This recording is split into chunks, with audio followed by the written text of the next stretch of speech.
Serving Guam for 80 years. Matson and the Adai Tano program. Harley-Davidson of Guam. Visit our new showroom now located on Route 8 in Mighty. IP&E Fueling Excellence. McDonald's of Guam, I'm loving it. And King's Restaurant located in Tamuning and Dedido. Always open, always local.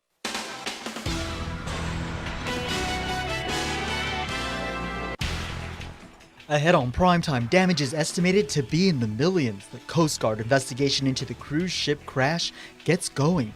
Plus, island mayors issuing tickets to lawbreakers. Details ahead as the mayors are given the tool to enforce the laws broken in their villages. And when will the public pools reopen? Carmen Talahi has the latest and reaction from one group who isn't letting the issue drown their New Year activities. Half a day and good evening.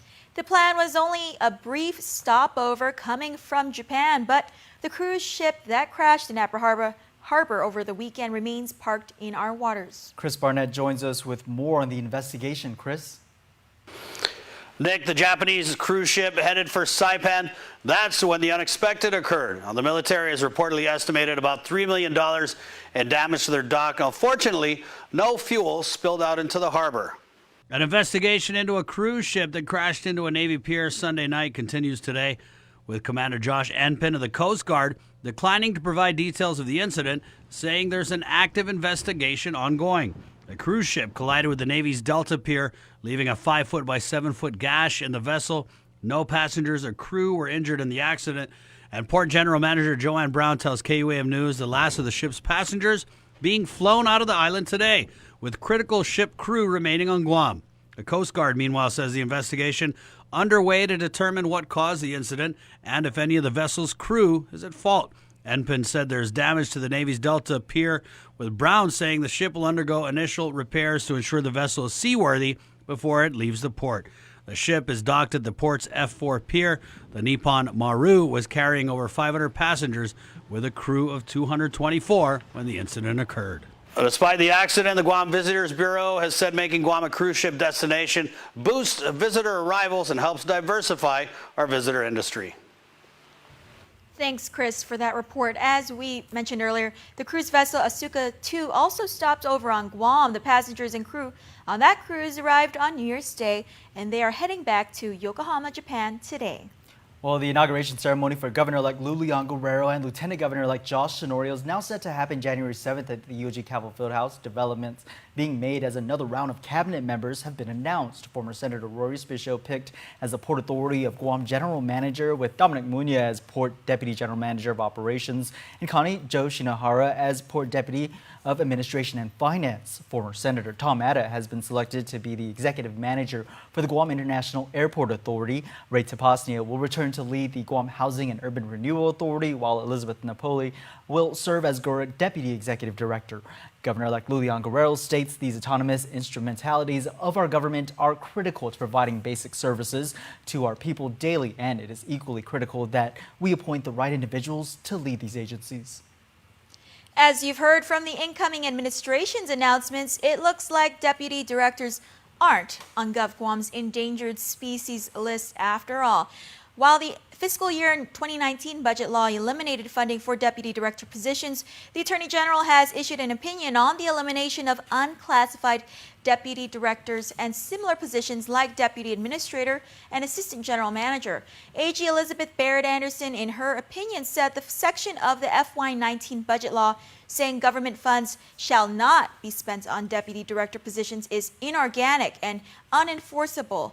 This is the second opinion the AG has issued relevant to the FY19 budget law. She previously opined the hiring freeze included in the budget law was a violation of the separation of powers doctrine. The opinion says not funding deputy positions infringes on the executive branch's authority to, quote, allocate staff and resources for the proper fulfillment of its duties, end quote. Essentially the same argument the AG used in her opinion on the hiring freeze. The incoming Lou and Josh administration has appointed several deputy directors according to their cabinet. Well, next new year, stronger enforcement. That's the hope with the distribution of new ticket booklets to island mayors and vice mayors today. Here's more. Before, village leaders had to call in for backup. The mayors were actually just calling EPA or calling GPD to come and check these items out. Now they can issue the citations themselves. Mayor's Council of Guam Executive Director Angel Sablan is referring to citation booklets issued to mayors and vice mayors on Wednesday. Mayors are peace officers, and like I said, they've had the authority all the while. It's just that we didn't have the citation booklets, and we didn't have it because we need to go through the training process. Sablan confirms village leaders underwent 16 hours of training with the Judiciary of Guam on how to issue citations. More than just paper, it's added muscle to ensure common crimes in the villages are addressed. Residents can be cited for illegal dumping and littering, to name a few. Guam law states a person caught littering can be fined anywhere from $200 to $1,000. They can also be ordered to clean up the site. If the mayors or vice mayors find in those trash sites any post office box, name, address, we can actually go to that resident and say, hey, we found this alongside the road. That's an illegal act. The MCOG works with the judiciary to collect the citations on a bi-weekly basis. Citations will show a court appearance date. Now the mayors and vice mayors have something in their hands and that they can use to actually let people know that we're going to be serious about all these illegal dumping sites and the violations like the leash law, the graffiti. If you're caught red-handed, you're going to get a ticket on site. We don't have to call GPD anymore. We don't have to call EPA anymore. We will issue you those tickets. It was a traffic pullover turned drug arrest. 52-year-old Frank Paredes Cepeda was pulling out his license when the officer noticed something suspicious in his pouch. Court documents state the officer saw an item neatly wrapped in a paper towel. The officer knew this was commonly done at packaged items used to smoke the drug ice. A closer look revealed a glass pipe, a digital scale, plastic straws, and baggies with suspected drugs. The items tested positive for methamphetamine. Well, Chris, officers were responding to gunshots in Talifofo on New Year's Eve when they made this drug arrest. 26-year-old Michael J. Ujoa didn't have a license or registration during that traffic pullover, but allegedly had on him a glass pipe and several heat-sealed straws with suspected meth in his truck ashtray. He was arrested and charged with possession of a Schedule II controlled substance as a third-degree felony. It's going to take more time before Guam's 2 public pools can reopen. Pool users for now are doing whatever they can to continue their water activities. Carmen Chalahi speaks with one group of water aerobics enthusiasts who demand Parks and Rec officials fix the problem soon. Kickstarting the new year with a splash, this class of water aerobics refuses to let the Hagana pool's closure for the past 7 weeks stop them from starting their resolutions. We're here at the Hilton because the Hagana pool is closed right now, and we're anxiously awaiting for it to be opened again. Coach Jay Braswell leads the group that practices 4 days a week. Many have been doing water aerobics for almost a decade, including her 91-year-old mother, Amy Nakamura. She comes to class every day, and she's 91. And I really, truly believe that when you keep moving your body every day, exercise your body, you're going to keep moving as you get older. A key form of fitness for all participants, like Ann Doy, a retired teacher. For us older citizens, it's really important. This is one form of exercise that we can do that's not hard on our joints. And unfortunately, there's some of the older people that aren't able to make it with it being here because it's too inconvenient or too far to walk from the parking lot to get to this pool. As reported, Director Bill Rages told KUAM in early December, GWA disconnected the water at the Hagana pool after a leak. The department owes $500,000. John Kramer, DPR's recreational administrator, says there's, quote, progress, as, quote, GWA has been helpful to sort out what's causing the water leak. Colleen Smith says the pool must open soon, as it is a communal space for many. I just think that the pool is a public pool and we should have access to it. So I don't understand why they can't keep it up and keep it maintained so that we can use it. That's right, it's a new year and still no pool. As you can see, they used to make quite a splash here at the Hagana pool, but this pool remains closed to the public. I have been coming to water aerobics since the 80s at the Hagana pool, and I really miss it being open because it was closer to home. And this is my social group besides my exercise group. We do a lot together. So the sooner it can be open, the better for everybody. Meantime, up north, TPR officials say they're waiting for one part to fix a broken pump at the Dededo pool. And when it arrives from off island, they will reopen after the pool is cleaned. Reporting for Guam's News Network, I'm Carmen Victoria Terlahi. Stick around for more news here on Primetime. Coming up, the latest with the partial federal government shutdown, and Guam Guard members are set to begin work with the anti-ballistic missile defense system. Stay tuned. You're watching KUAM. There are more ways to experience Guam via KUAM News, giving you what you want, when you want, and how you want it. From smart devices, Alexa, what's in the news? Here's your flash briefing. Over the web, on mobile, on streaming platforms, with immersive, interactive formats, and via social media where it's more than just content, it's conversation. More ways to keep you informed and entertained whenever you want it, wherever you are, on whatever device you're using. Cheers to 80 years. It's our 80th anniversary and the gifts are on us. 80 gift certificates, 8 shopping sprees, 8 staycations, and 1 round-trip flyaway for 2 to Manila. So how do you enter? Calvo's Insurance personal home and auto customers are automatically entered. Non-Calvo's customers may enter by receiving a qualified quote. It's our way of saying thank you for trusting us for the past 80 years. For more details, visit calvos.com/giveaway or call 472-6816. Calvo's Insurance, serving Guam for 80 years.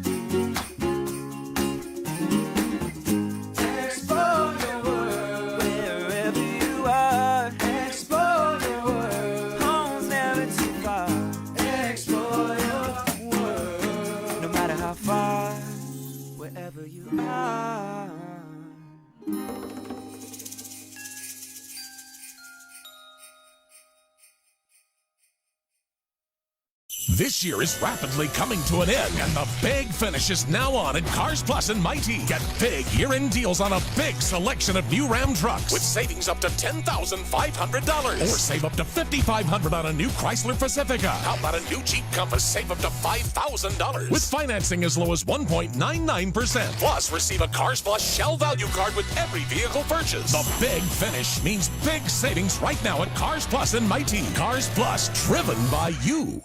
Chuck E. Cheese's Guam is not all fun and games. Our pizza is delicious with the freshest toppings, oven-baked to order. Try the fresh salad bar, sandwiches, and don't forget our mouth-watering wings. Come and eat at Chuck E. Cheese's Guam.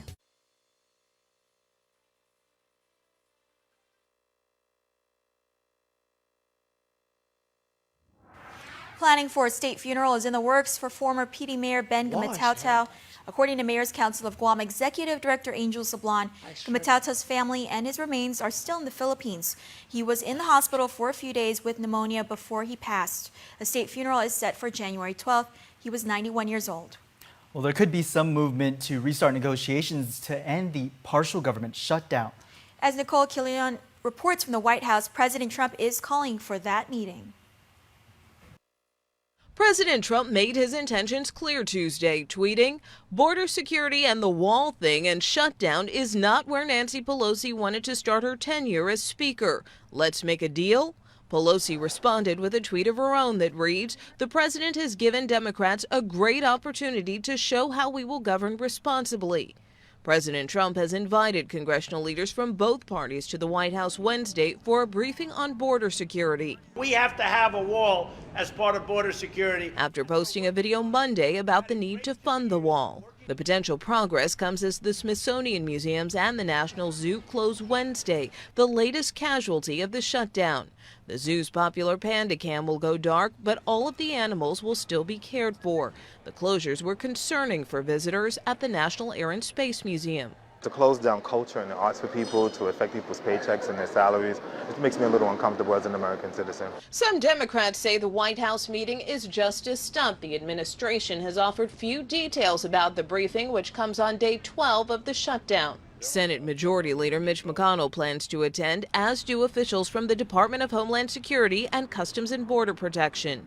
The Democratic-controlled House intends to vote on legislation later this week to reopen the government without new money for the wall, but that's unlikely to win the approval of the president.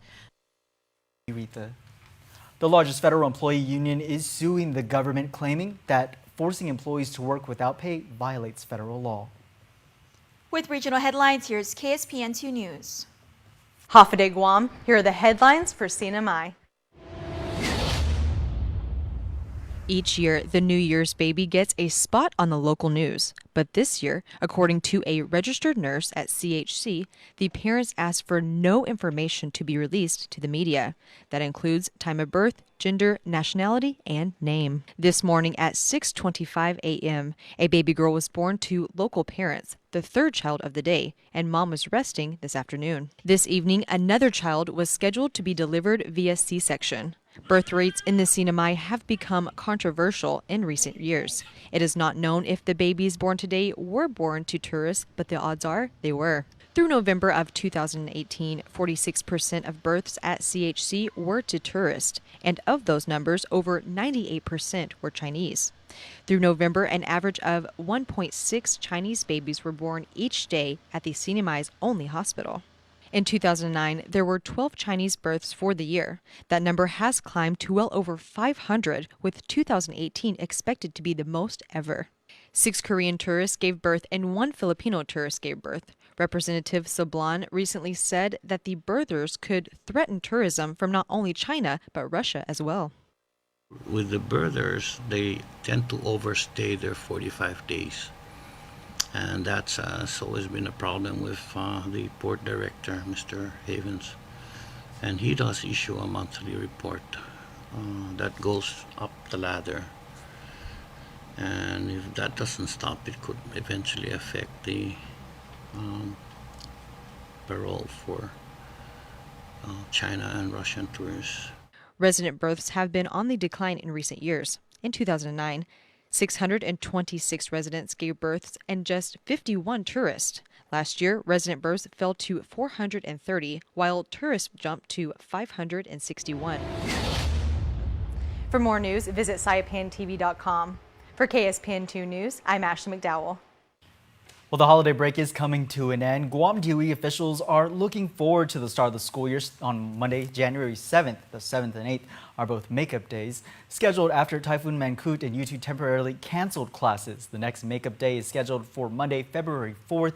The full list of class time varies by school and can be found on KUAM.com. 71 members of the Guam National Guard will transition to active duty status to provide security forces to Task Force Talon's Terminal High Altitude Area Defense, or THAAD. The THAAD is an anti-ballistic missile defense system designed to shoot down short, medium, and intermediate range ballistic missiles in their terminal phase by intercepting with a hit-to-kill approach. The Guam Guard troops will be assigned on Andersen Air Force Base for 1 year. Adjutant General Major General Roderick LG states, quote, "We want to thank the people of Guam, especially the employers, for their continued support of our members and their families. We still have airmen who are currently deployed or will be departing for deployments in the coming weeks. Please keep all our members in your thoughts and prayers now and for the duration of their missions," end quote. A mobilization ceremony for the Guard members is set for Thursday afternoon. Well, Chris Double D's back with sports. That's coming up next, but let's take a look at your weather forecast for the first week of 2019.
Shell's Million Miles giveaway is back, and we're giving 100,000 United Mileage Plus miles to 10 lucky winners. So how do you make your getaway? Just use your Lucky 7 card when you fuel up with 7 gallons or more, and you're automatically entered to win. Fuel up at your nearest Shell station today and start planning your new adventure. No purchase necessary. Some conditions apply. See stores for details. How easy is it to earn reward points using the Alpha Plus app? Here, let me show you. Simply register with the all-new Alpha Plus app and earn reward points while making purchases at your favorite stores you already shop at. Just present the app to any authorized representative to earn your points. Now that was easy. Alpha Plus, make every day a plus. KUAM Sports is presented by Triple J.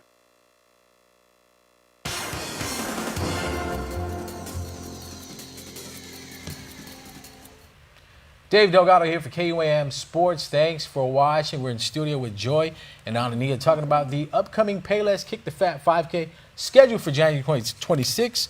First off, let's talk about some of the event details participants should know heading into the race. So this year we're actually adding a 10K. So last year we had a 5K. This year we'll have a 10K, and that's January 26th. It'll be at Paseo. So of course our start is always in front of Chamorro Village. The 5K will go towards Adelup. It'll turn around there, and then of course the 10K will go towards Aston, which is a beautiful scenic route.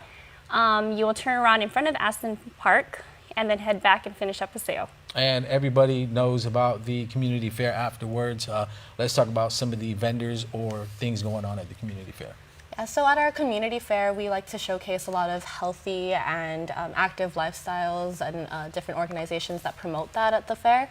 So we do have a few that have confirmed their slots, but we are still looking for others who kind of fit that healthy, active lifestyle and promoting that after our race is over. So that one happens directly afterwards, and a lot of these organizations, they give out their products or services, and it's really just a fun family event that we hold afterwards. Well, this is Guam's largest 5K, also adding the 10K, but holding an event like that, you definitely need some volunteers. Yeah, so the volunteers, we definitely they help a lot, really, with the race. We use them for the cheer squads or for some water stations, and really handing out a lot of the things that we give away for the packet or as part of the packets.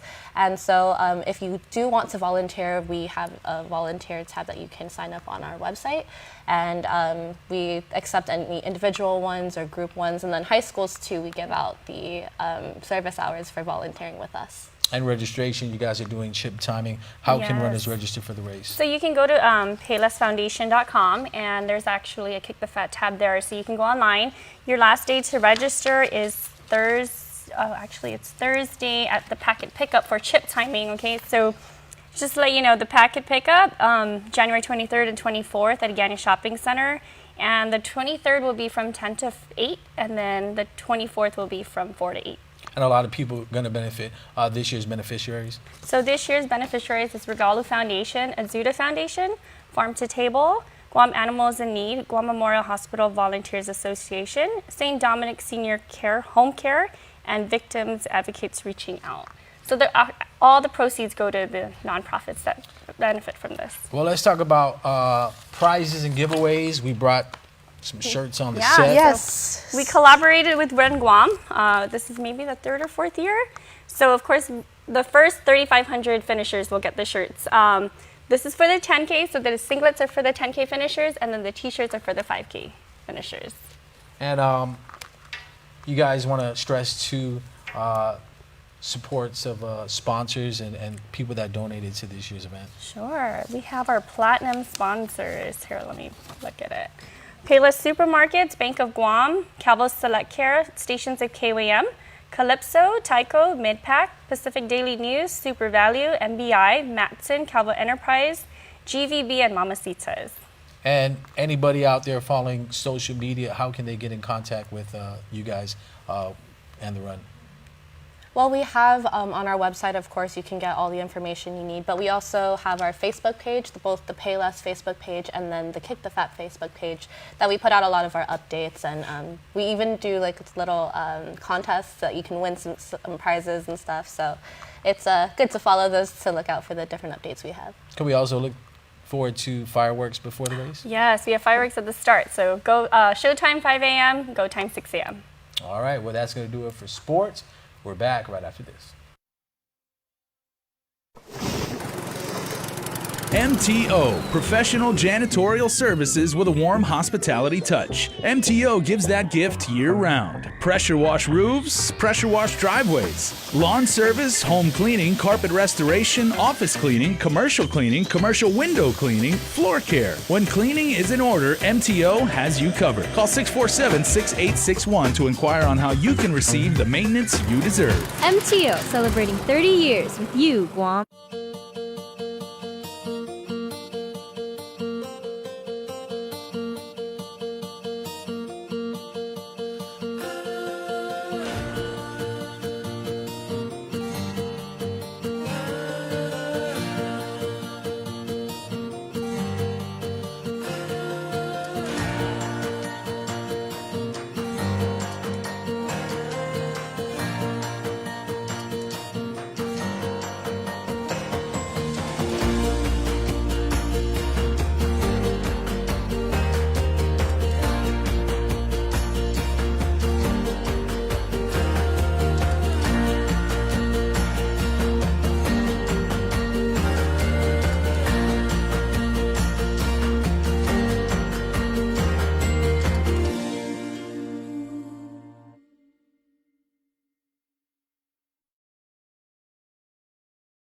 Attention drivers, it's your last chance to save big during Triple J Auto Group's absolute year-end clearance. Take advantage of our lowest prices of the year on Hondas, Acuras, Fords, Mazdas, Lincolns, Volvos, Kias, and used cars. Plus, no payment for 90 days or 1.9% financing on approved credit during our absolute year-end clearance. Visit us online, triplejguam.com, and get pre-approved instantly. Some conditions apply. See dealer for details. Triple J Auto Group. Customers first. And before we close out the news tonight, our latest round of birthday shoutouts from the Cold Stone Creamery Birthday Club. Happy birthday, everyone, this January 2nd. Traven Time and Glow, happy 5th birthday to my baby. May all your wishes and dreams come true today, tomorrow, and always. I am truly grateful and blessed to have such an amazing, intelligent young man in my life. You will always hold a very special place in my heart. I love you, baby. Dean Lawrence Santos, happy birthday going out to you. Love your daughter, wife, and family. Also, happy birthday to Captain Muyu, Kiko, Coco, Charglove, Costoni. Happy birthday to our first Chamorro commercial pilot. Love you so much from Mom, Dad, and the Golafan family. And happy birthday to KUAM's very own Frank Dela Cruz. And happy belated birthday to Michael Joseph Perez. Happy 2nd birthday, Michael Joseph. Love Mommy and Daddy. Mercy Sablon Jesus, happy birthday coming from the Max Shot clan. Wishing you a happy, blessed birthday.